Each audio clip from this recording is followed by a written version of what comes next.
کہ اللہ تعالیٰ فرماتا ہے اے آدم کی اولاد، تو میری عبادت کے لیے ٹائم نکال لے۔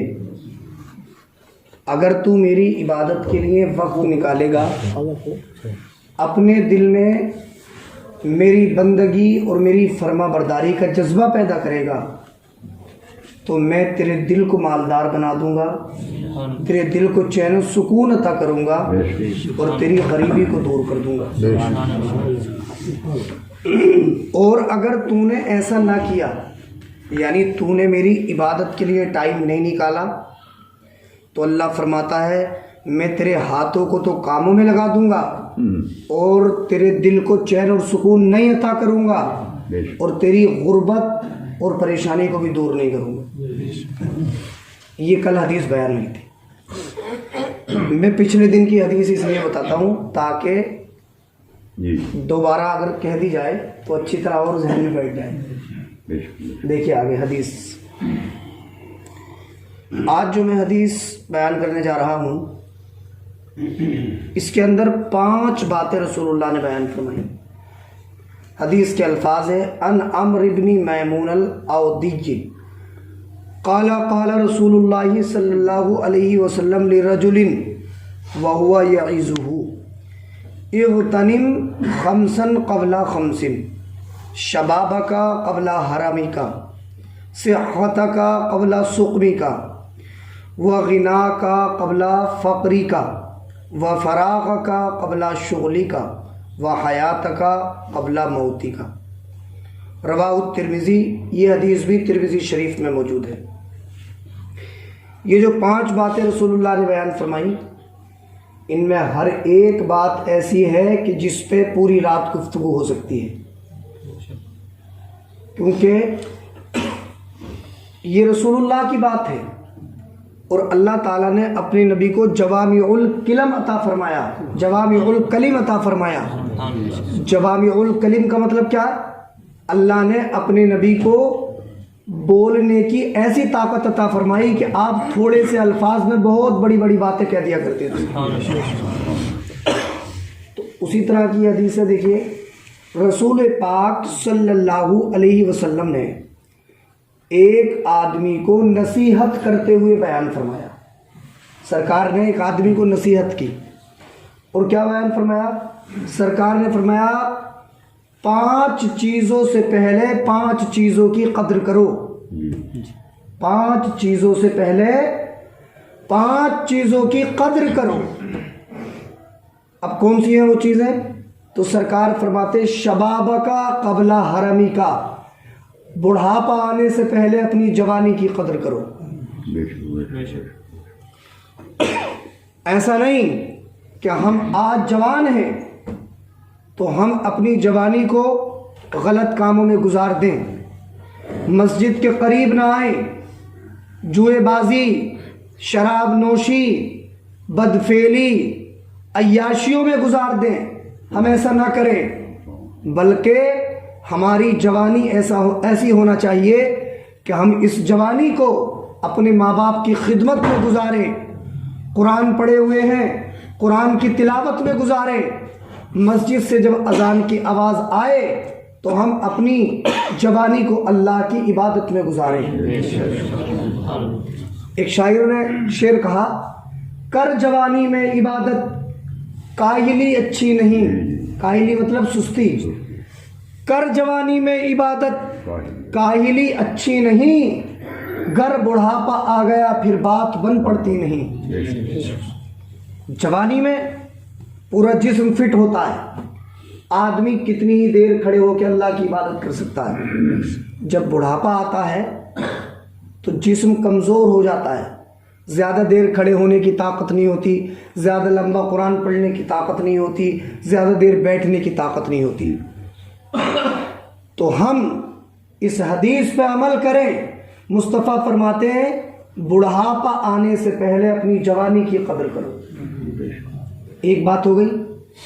دوسری بات دیکھیے، سرکار نے فرمایا وصحتک قبل سقمک، بیمار ہونے سے پہلے اپنی تندرستی کی قدر کرو۔ ایک ایک بات حکمت کے موتیوں سے جو ہے سجی ہوئی ہے. کیا فرمایا سرکار نے؟ بڑھاپا آنے سے پہلے جوانی کی قدر کرو، اور فرمایا بیمار ہونے سے پہلے اپنی صحت کی، تندرستی کی قدر کرو. کیوں؟ اس لیے کہ جب ہم فٹ رہیں گے، تندرست ہوں گے، تو زیادہ سے زیادہ اللہ کی عبادت کریں گے، اور جب ہم بیمار ہو جائیں گے تو پھر ہم عبادت نہیں کر پائیں گے. اس لیے جب تک فٹ رہیں، تندرست رہیں، تو خوب اللہ کی عبادت کرتے رہیں، تاکہ ہم جو بیماری میں کم عبادت کر پائیں تو ہماری یہ زیادہ والی عبادت ادھر بھی ہمیں کام دے دے. 2 باتیں ہو گئی، اور تیسری بات بہت ہی پیاری ہے. سرکار فرماتے ہیں وَغِنَا کا قبل فقری کا، اگر اللہ نے تمہیں مالدار بنایا ہے تو ایسا نہیں ہوتا ہے دنیا میں کہ ہمیشہ کوئی مالدار ہی رہے. مالدار ہوتا ہے تو پریشانی کا عالم بھی آتا ہے، اور پریشان ہوتا ہے تو مالداری کا عالم بھی آتا ہے. قرآن کے اندر ہے ان مع العسر یسرا، ہر پریشانی کے ساتھ آسانی ہے، اور ہر آسانی کے ساتھ پریشانی ہے. تو اگر ہمیں اللہ نے مالدار بنایا ہے تو یہ نہیں کہ ہم خوب دھڑلے سے پیسے اڑائیں، یہ نہیں کہ کہیں ڈانس پارٹی ہے تو ہمارے نوجوان بھائی جائیں اور 1000 2000 روپے وہاں اڑا کے آ جائیں. غلط کاموں میں اپنی مالداری کو خرچ نہ کریں. سرکار فرماتے ہیں اپنے غریب ہونے سے پہلے اپنی مالداری کی قدر کرو. اگر اللہ نے دولت دی ہے نا تو اسے صحیح جگہوں میں خرچ کرو اور سنبھال کے رکھو. یہ نہیں کہ آج ہمارے پاس خوب پیسہ ہے تو ہم نے خوب بڑھیا زیادہ سے زیادہ خرچ کیا، اور جب غریبی آ گئی تو تیرے میرے سے قرض لیتے پھر رہے اور پریشانی کے عالم میں زندگی گزار رہے. مصطفیٰ کا ارشاد بہت اہم ہے. سرکار فرماتے ہیں اپنے غریب ہونے سے پہلے اپنی مالداری کی قدر کرو.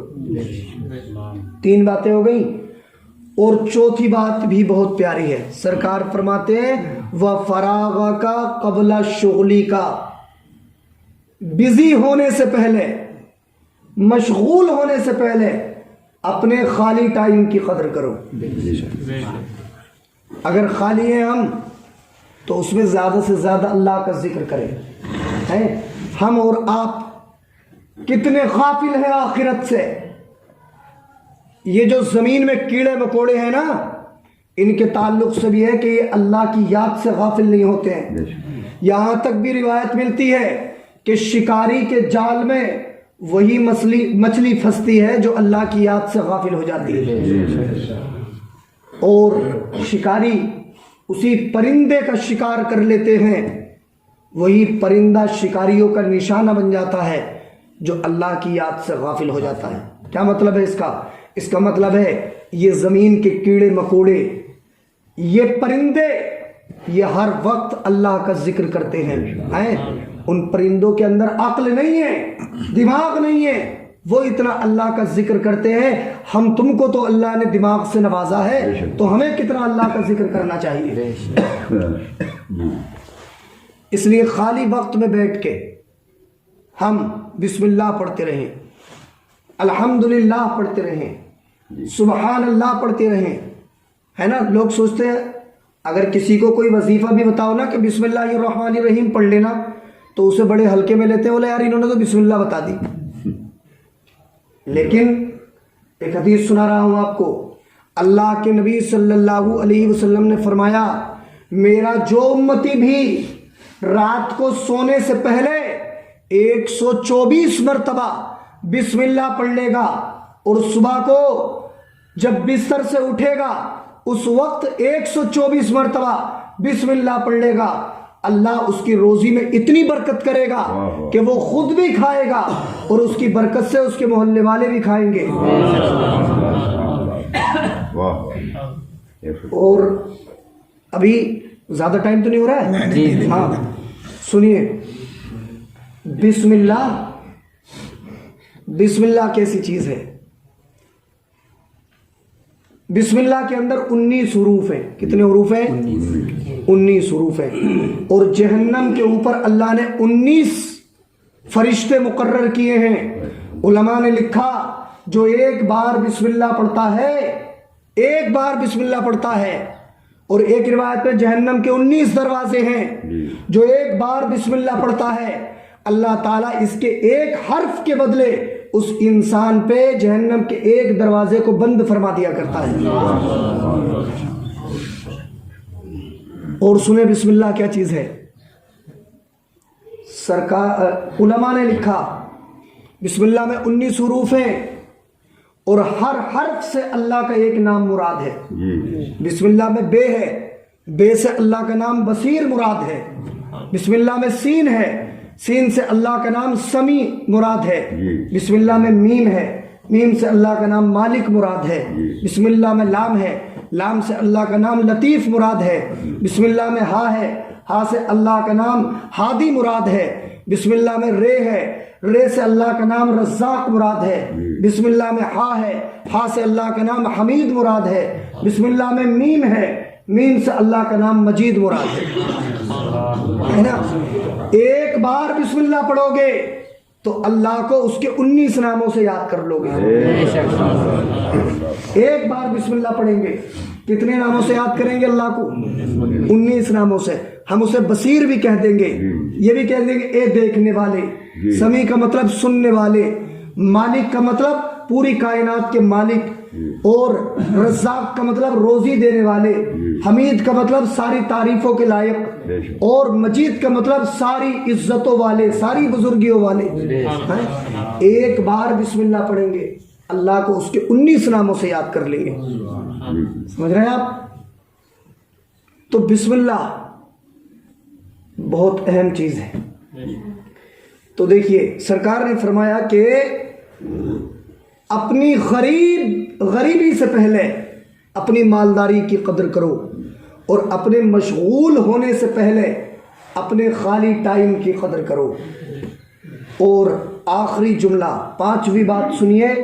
سرکار فرماتے ہیں وَحَيَاتَكَ قَبْلَ مَوْتِكَ، اپنے مرنے سے پہلے اپنی زندگی کی قدر کرو. جب دم نکل رہا ہوگا، پوری زندگی ہم نے غلط کاموں میں گزار دی، اور جب مرنے کا ٹائم آیا اور پھر ہم سوچیں گے کہ بس مجھے 5 دن اور مل جائیں، تو پھر 5 دن کیا 5 سیکنڈ ملنے والے نہیں.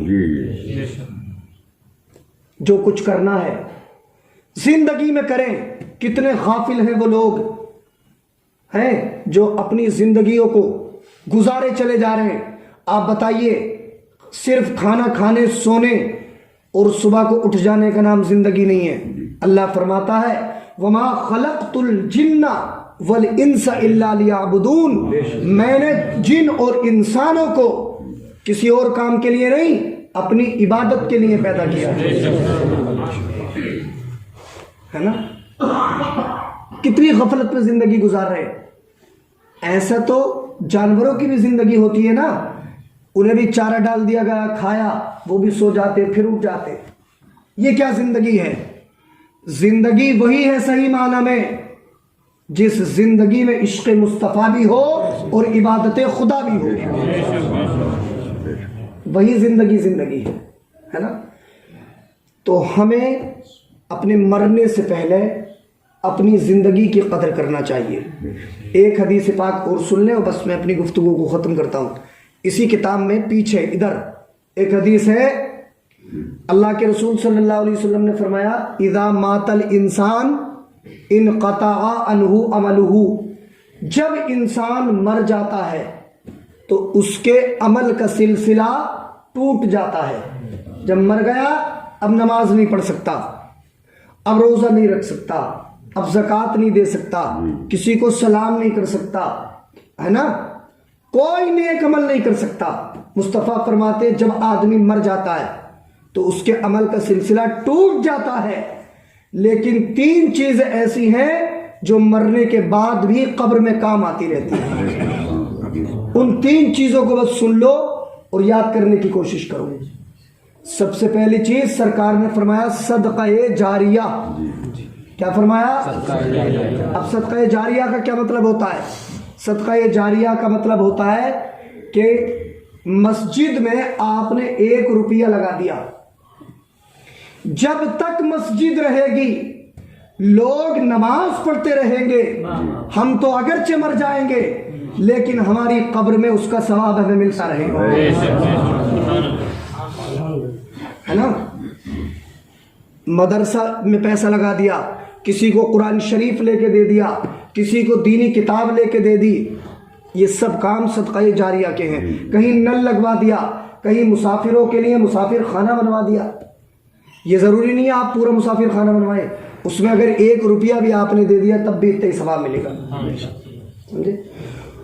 اور دوسری چیز سرکار فرماتے ہیں وَعِلْمٍ يُنْتَفَعُ بِهِ، ایسا علم جس سے دوسرے لوگ فائدہ حاصل کریں، ایسا علم، آپ دین کے عالم بنے، آپ نے دوسرے کو عالم بنا دیا، دوسرے کو حافظ قرآن بنا دیا، دوسرے کو مفتی دین بنا دیا، دوسرے کو حدیث سکھا دی، دوسرے کو دین کی بات بتا دی، یا دین کی آپ نے کوئی کتاب لکھ دی، آپ تو اگرچہ مر جائیں گے لیکن جب تک وہ عالم دین دوسروں کو عالم دین بناتا رہے گا، جب تک آپ کی لکھی ہوئی کتاب پڑھی جاتی رہے گی، آپ تو مر جائیں گے لیکن قیامت تک آپ کی قبر میں اس کا ثواب آپ کو ملتا رہے گا۔ 2 چیزیں ہو گئی۔ اور تیسری چیز دیکھیے، سرکار فرماتے ہیں وَوَلَدٍ صَالِحٍ يَدْعُو لَهُ، اس کا مطلب ہے وہ نیک بچہ جو آپ نے چھوڑا، آپ کا بچہ تھا، آپ نے اسے نیک بنایا اور نیک بنا کے آپ مر گئے، سرکار فرماتے وہ نیک بچہ جو آپ کے مرنے کے بعد آپ کے لیے بخشش کی دعا کرے گا، ہے اس کی بخشش کی دعا کا ثواب بھی قیامت تک آپ کو آپ کی قبر میں ملتا رہے گا۔ اس لیے بچوں کو بھی نیک بنائیے، انہیں بتائیے بیٹے جب ہم مر جائیں تو ہمارے لیے کم سے کم بخشش کی دعا کر دیا کرنا۔ اور صدقہ جاریہ بھی کیجئے، علم دین سیکھیے، دوسروں کو سکھائیے، ہے نا؟ میں نے یہ حدیث آپ کو بتا دی، آپ کو پتہ چل گئی تو آپ بھی دوسروں کو بتا سکتے ہیں، دین کو پھیلانے کی کوشش کیجئے۔ اللہ مجھے بھی آپ کو بھی عمل کی توفیق عطا فرمائے۔ بسم اللہ الرحمن الرحیم، اللہم صلی علی سیدنا محمد وعلی آل محمد، ادرکنا یا رسول اللہ صلی اللہ علیہ وسلم۔ پروردگار دو عالم تیرے محبوب صلی اللہ علیہ وسلم کی حدیث کا درس ہوا، اسے اپنی بارگاہ میں قبول فرما لے، حدیث کے فیضان سے ہم سب کو مالا مال فرما۔ یا اللہ اپنے نبی کی پیاری پیاری باتوں کو ہمارے دل میں محفوظ فرما دے۔ یا اللہ ساری حدیثیں جو ہم سنتے ہیں ہمیں یاد کرنے کی توفیق عطا فرما۔ یا اللہ ان دینی باتوں کے صدقے میں ہمارے گھر سے پریشانیوں کو دور فرما، بیماریوں کو دور فرما، بے برکتی کو دور فرما، بے دینی کو دور فرما۔ ہمارے گھروں کے جو لوگ نماز نہیں پڑھتے انہیں 5 وقتہ با جماعت نماز پڑھنے کی توفیق عطا فرما۔ صلی اللہ تعالی علی خیر خلقہ محمد و آلہ و صحبہ اجمعین برحمتہ۔